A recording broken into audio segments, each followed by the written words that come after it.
Jason. Welcome again. Today we're going to be making one of my favorites and one of Emmanuel's favorite dinners that we usually have. It's for a special occasion, and it is called chicken stuffed rigatoni. And what it is rigatoni with pureed chicken and some seasonings and stuff put inside of it, and then baked in a cream sauce, which we're going to make a bechamel sauce that we add parmesan cheese to kind of make it nice and cheesy.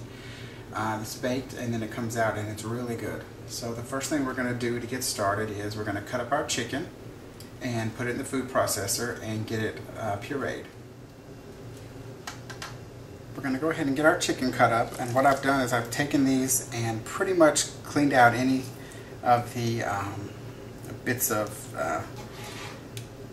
tendons and all that kind of stuff, and we're going to cut these up into pretty small chunks because these are going right into the food processor, and from there they're going to be pure. We're going to blend them with some of the other stuff and get them into like a paste so we can fill the rigatoni with them.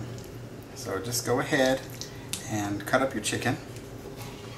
We have our chicken has been cut up and put in the food processor. Next to that, we're going to go ahead and add and actually this is 2 chicken breasts, so it's going to be about a pound or so.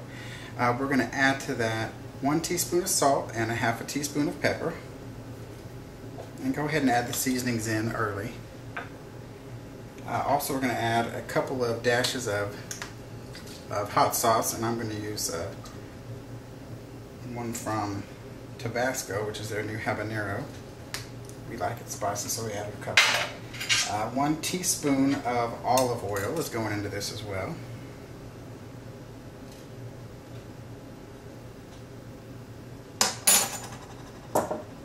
And we're going to use 2 tablespoons of fennel seed. And we're not just going to put it in there. We're going to actually grind it up first. I don't have a spice grinder, so I'm using an old coffee grinder that I have. So I'm just going to put it in there first. And that's going to go ahead and kind of grind it up so nobody gets a mouthful of fennel seeds.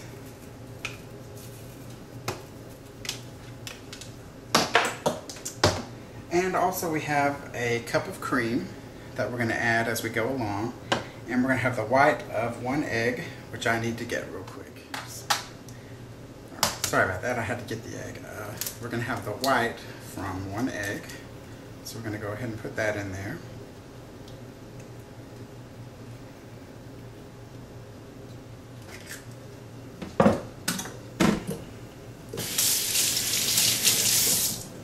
So I had to wash my hands real quick.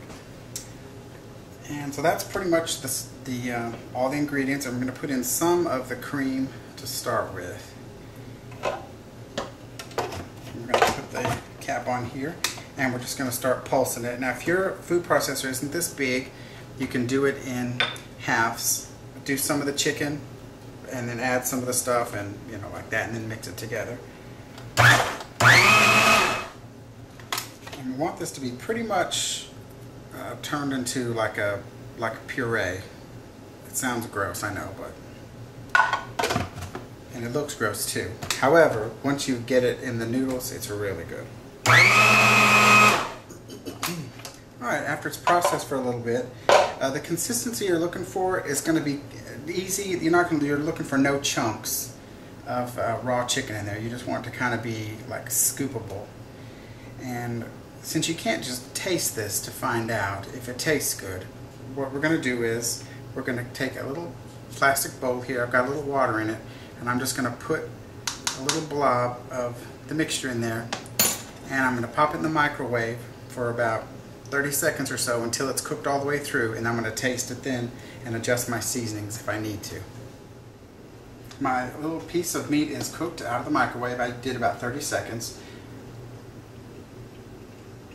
Everything in it tastes fine. The heat is there, the fennel seed, everything tastes right. If you don't want to do it in the microwave, or you don't feel comfortable doing it in the microwave, you can cook it in just a pan with a little bit of water in it, bring it to a boil, put your little piece of meat in there, and let it cook. That'll be fine. Really, you just want to get it done so you can taste it and make sure that the flavors are right. Everything in there tastes fine. So what we're going to do next is transfer this into a bowl and start putting it into our rigatonis that I cooked earlier, and I cooked a box of rigatoni and did it according to the directions of the box, about 13 to 14 minutes, and then tossed them with some, I let it, of course drained it, put it with some olive oil, let it kind of set so it would stop cooking, and it's been out and ready to go for a little while. Also, if your mixture is too dry, you can add more cream to it or a little olive oil. Of course, adjust the other seasonings as well.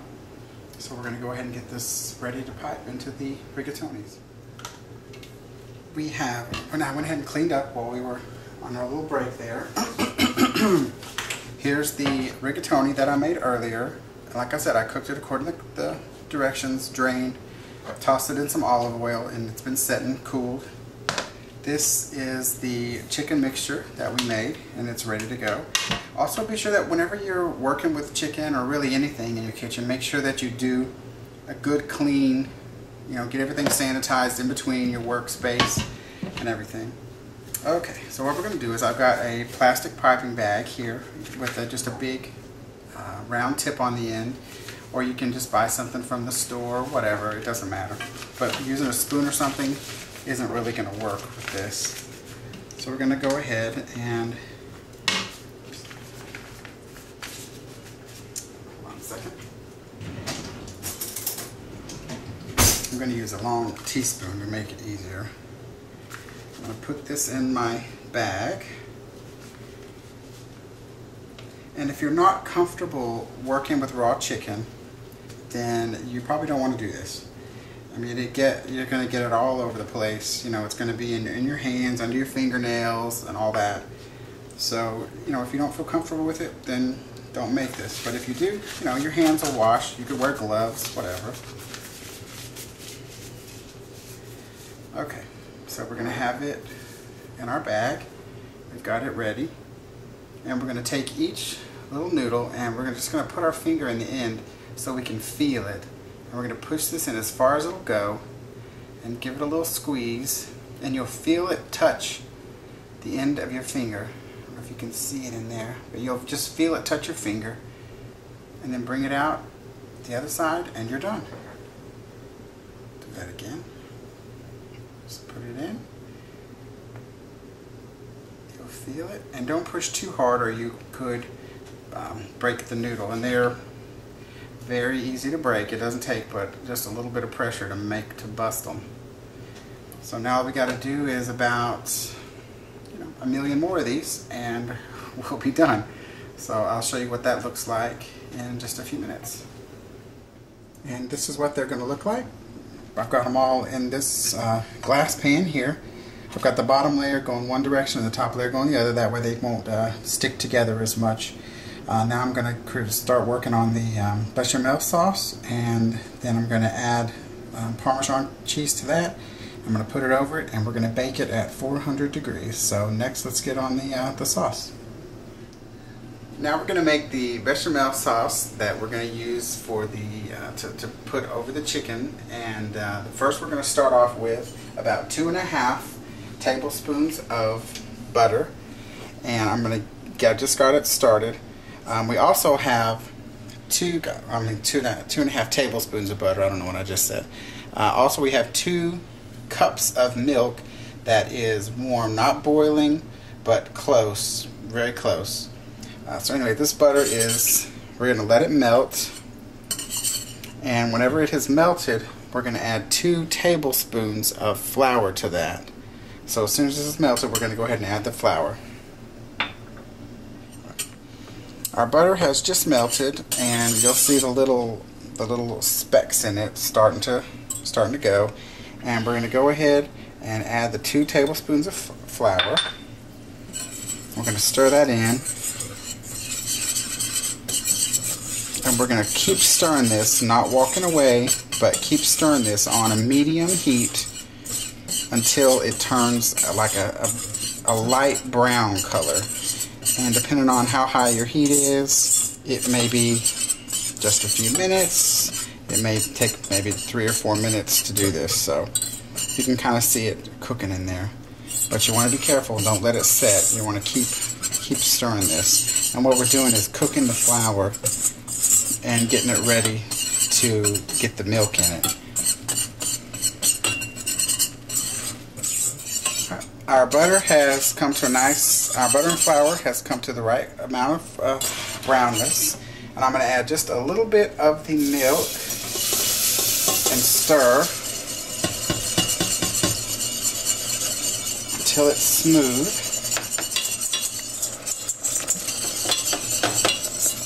Oops, and then I'm going to go ahead and add more because it is thickened up quickly on me there.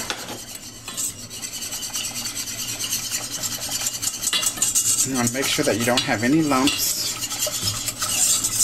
And we're going to bring this back up to a boil. And it's going to thicken as we do. So we're going to go ahead and just bring this back up to a boil and wait for it to start getting thick. We've got just a little bit of a boil. We're not going to let it set and boil, but we're going to keep stirring it. And we're looking for it to get nice and thick on us. So it's going to be just a few more minutes, and then we'll be ready to add our cheese. Alright, I went ahead and took it off the heat, and you can see it coats the back of a spoon. What that means is it does that. So it's coating the back of the spoon. And it tastes pretty good, considering it has no salt in it. I didn't add salt because I'm adding all the Parmesan cheese. I'm going to add just a couple of dashes of nutmeg. Continue to whisk. I did take it off the heat, but this is has a heavy bottom, so it's still got a little bit of heat left in it. And I'm going to add just a little bit of the cheese. This is 4 ounces of freshly ground Parmesan. So I'm going to add some of the cheese and whisk it in.